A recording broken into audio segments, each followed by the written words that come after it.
So this is going to be different from my normal videos, because I just want to say, with my channel as an important piece of like who I am and such, and I want to preface this now by saying, this is what I personally feel when it comes to negativity. Not what I think others can feel, but what I personally feel. Alright, so here's the thing. I absolutely hate being overly negative, and it's not just because I don't think people should be negative. No, for me, and me alone, and it may help to say I'm autistic, but being overly negative can turn into an absolute obsession for me, and it's very, very bad for my mental health. And I sometimes wonder if other positive content creators feel the same way. When I lock in on something in my mind, it can become something that it's all I think about, which is why I try to avoid talking about negative things too much. That said, I do like to hear other people's opinions, and I will even listen to the opinions of someone, even if I hate them personally. I'm still curious on what they have to say, because even if I disagree with them, I'm always curious to learn the perspectives of even people I heavily disagree with, because, and I'm gonna say this now, I'm an absolute idiot at times. I may have confidence in what I say, but in the back of my mind, I am always saying it with a bit of confidence, because I don't want to be easily manipulated. Or rather, I'm stubborn and only back down when facts can beat out what I'm saying or thinking. However, like I said, I do, even in a debate, always keep the possibility that I am wrong, because if I don't do that, then I can't learn, which is why I despise me personally talking much about overly negative topics on this channel, like the Castorus situation, which I will address later. I do know about it, and I talk about it with my closest friends privately. In fact, sometimes even they tell me I'm being too negative, and I have to tone it down because I won't shut up about it. Over the course of this video, I'll tell you why I ultimately don't believe that being overly negative for the vast majority of the time really changes anything. And here's the thing as well. And this is just for my channel. I am okay with pointing out a flaw in Honkai Star Rail, Genshin, etc. I have no issue making a video about that once. And that's the key thing. I will talk about it once. Get out everything I think about the topic, and then move on. Take the Castorus situation. I'm talking about it because it's leaked in the beta as of now, and everyone knows about it. I don't like it, and I hope it's removed. And I do think people should be talking about it more to increase the chances of it being changed. But that's it. I am not going to make multiple videos about that. I am not going to bring it up or talk about it for long, unless someone in my stream wants to discuss it for a bit. And even then, I'm not gonna go into detail about it, because, you know, it's leaks. I just do not like engaging in negativity, because that's what can kill my joy in a game if I obsess on it. Alright? So that's why I don't want to talk about the Castorus situation more than once, because I love this game. I love the community that I've made that I can talk about it. I love the characters, etc. Do I think there are flaws with the game? Yes, there absolutely is. But am I going to make a big stink if they don't fix it? No, I'm not. I'll say my piece once and then continue to keep playing, because this is one of my favorite games with a great story that I love. I've never been more excited to see where this story goes from 3.2 and onwards. And I'm not going to ruin that for myself just because people want to hear others talk about the flaws. That is not me. I care about the health of the game, but I care about my personal enjoyment more, because I've invested time and money into this. And unlike other gacha games, I have yet to feel that regret even once. Except when I saw Lane's Fei Xiao team actually do better than my E2 Acheron. But hey, that's a bit of friendly rivalry between us. Do I know there are issues with the game? Of course I do. I'm not blind. But again, other content creators can dedicate a lot of time talking about the game's flaws to the point of making near identical videos complaining about a gacha company, and I'm sorry? I don't personally believe change will come from something like that. I just honestly do not. I'm not saying I discourage speaking up about an issue so you at least feel heard, but I honestly, genuinely do not think content creators have enough power to change something unless they are somehow connected to the staff of the company. And even if they try to campaign for it to be better, I honestly think gacha companies will only listen to the three following. 1. Revenue loss. 2. Severe backlash from nearly every player. I'm not talking about these random people you hear dissatisfied about a game. I'm talking about like 80% of the player base is pissed. And number 3. Competition in the same field. So let's go ahead and list some examples. Let's look at Genshin's first anniversary. They did not do damage control on that shit because every content creator was just upset. No, they did that because the average player that doesn't keep up with the news or such was upset. It was a disastrous level that even with that sheer level of anger from the player base, they only gave what I thought was one multi, and that was it. And do you want to know primarily why? Because while it was a PR disaster, it didn't hit their bottom line. Because the whales did not care that much, and they were going to spend anyway. Their bottom lines has to be hit, or the backlash has to be immense, or a combination of both, for them to really change anything, or for change to really happen. They have to feel the pressure from something like Wuthering Waves gaining in popularity. Popularity! I firmly believe that if it wasn't for Wuthering Waves existing and doing as well, we wouldn't have gotten quite a number of quality of life updates that we did this year. So that's 2 examples of Genshin changing or not changing. But let's list something other than Hoyoverse.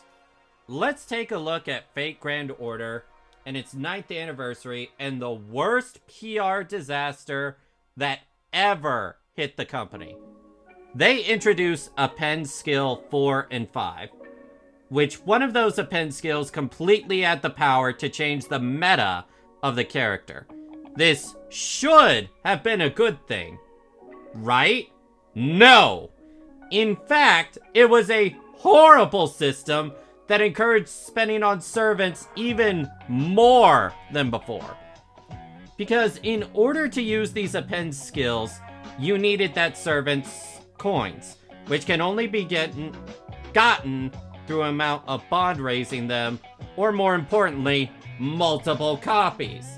And here's the thing, people already did not like the servant coin system, because in order to perfectly max out a servant's power, you needed an extra copy beyond NP5.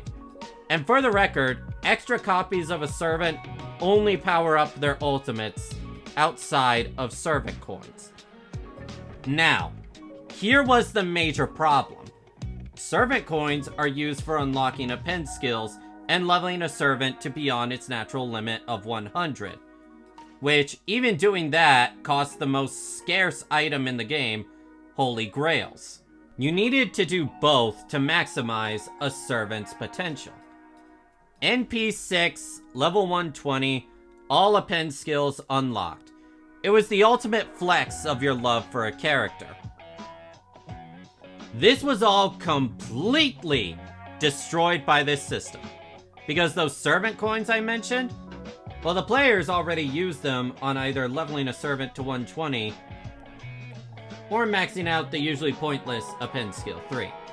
Now, in order to unlock these 2 new append skills, you needed an extra 3 to 4 copies on a limited resource you could not take back.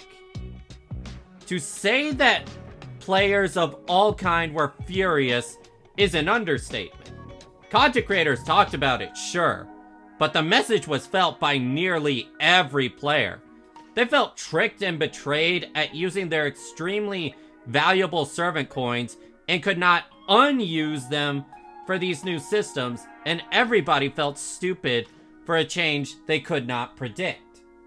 All across social media, the biggest whales in the game across different regions and languages were telling how furious they were at this change and how they refused to spend on the game anymore, and many were threatening to uninstall. And the same applied to the average player. Even I, as someone who has NP5 level 120 Melusine, who I had to save up for so long, felt rather angry, because it meant I would never have the perfect Melusine without these game-changing appends. For me, and I'm sure many others, it felt like a spit in the face for the meta in the game that is waifu slash husbando over meta. And this was a sentiment that went on for days to even weeks. It was the worst PR FGO ever went through. FGO tried to appease players at first by making it where you can switch append skills, which was just damage control. They even tried to refund the gacha currency of the people that felt they had to spend to perfect a servant across the week of this announcement. The negative sentiment persisted for weeks, that it was all anybody talked about. Any positivity or hype for the game was completely drowned out by this. Until finally, they completely caved into the player base and announced that append skills will cost far less servant coins, so that way players could enjoy the new benefits without having to roll extra copies. Why did I talk about this example for so long, you may wonder? Because it exemplifies one of my beliefs when it comes to negativity. Content creators, much as they like to pretend otherwise, do not have as much power to cause change as they think. However, there are instances where I can't blame them for trying to push for change when the company does something extremely stupid.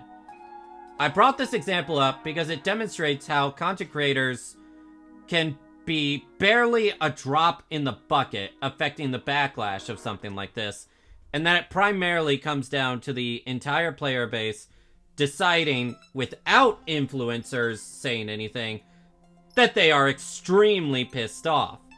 And the vast majority were angry without others telling them when they should be. That's when you know that it's bad for the company. Alright, let's talk about the Casterus drama, because this is a rare exception to what I usually think when it comes to me thinking it's pointless to talk about something this long. No, not this. I'm not going to go into detail of what is going on with Casterus in the beta leaks, but if you know, you know. You know that a trait she has cannot be allowed to make it live, because it represents a dangerous incentive for future characters. I am not kidding when I say it would severely damage the reputation of this game and stop people from even trying it. That's why I believe right now, until that trait of hers is removed from beta and the 3.2 livestream happens and it's not included in her kit, that everybody should be screaming about this as loud and as obnoxiously as they can. Content creators, the average player, everyone. Because here's the thing. Normally, I think it's pointless to be overly negative towards something a gacha game is doing because, let's be real, the companies do not care about 100 or 1,000 angry voices. However, I do think if the average player is speaking nearly identically the same sentiment, there is a stronger chance of them listening. The only way this situation with Casterus changes is if they see how much people are against it before it goes live. Because after that, it's already too late. This is one of those cases where if the entire player base is against something, there is a higher chance of them running it back. However, on the opposite side of the coin, if this passive is still there after all that backlash, there's nothing that can be done. Maybe backlash from the announcement to until the banner drops will be the last push for change. But after that, I firmly believe there will be no point in complaining anymore. Because if they didn't listen before, they certainly won't listen now. Because those that pull for her, for that, just to be rolled back after summoning, it would be a case where they get sued out the ass if they tried to revert the change.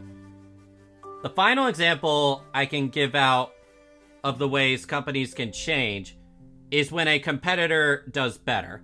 It better incentivizes that game companies add to more quality of life. That way, people want to keep them around in the game, rather than going to something from like Genshin to Wuthering Waves or such. I'm not going to spend too much time on this example because it's very self-explanatory. Wuthering Waves is listening to player feedback.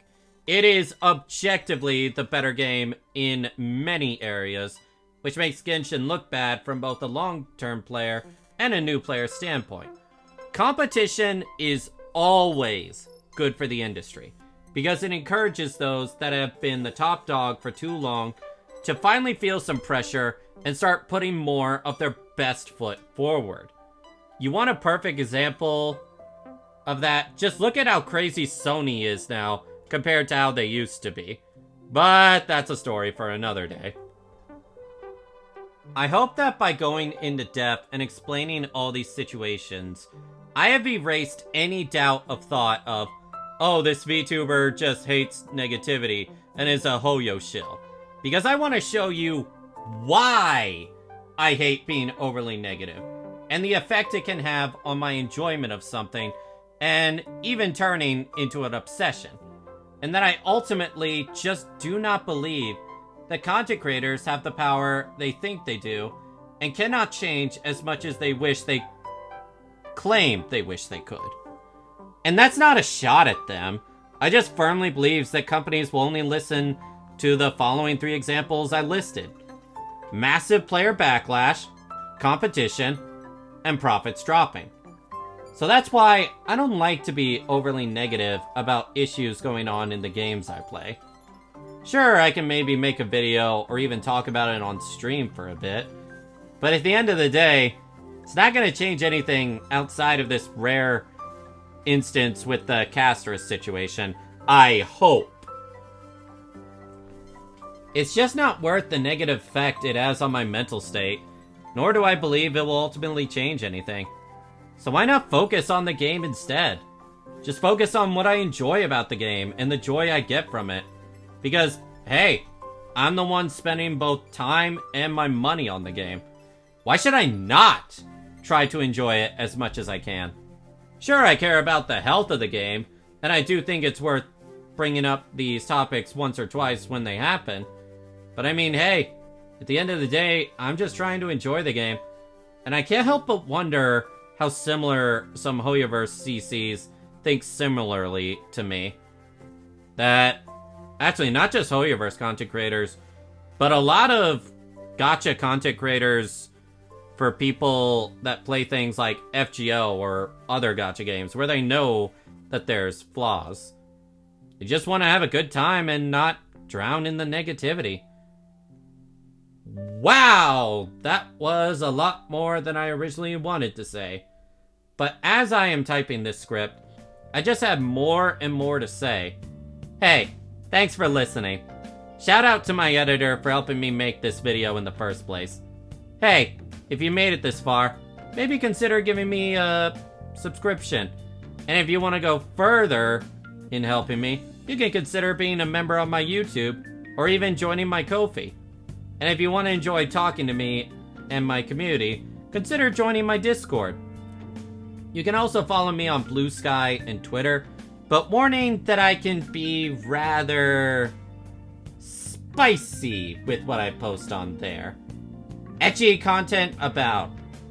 Editor, flash some gacha anime titty on here to show what I mean. Yeah, that. I post a lot of that and more.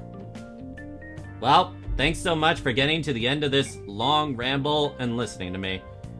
Maybe leave a comment on what you thought about this video. Anything I say strike with you? Well, that's it for me. For now, I'm off to come up with more short and more main video ideas. Bye!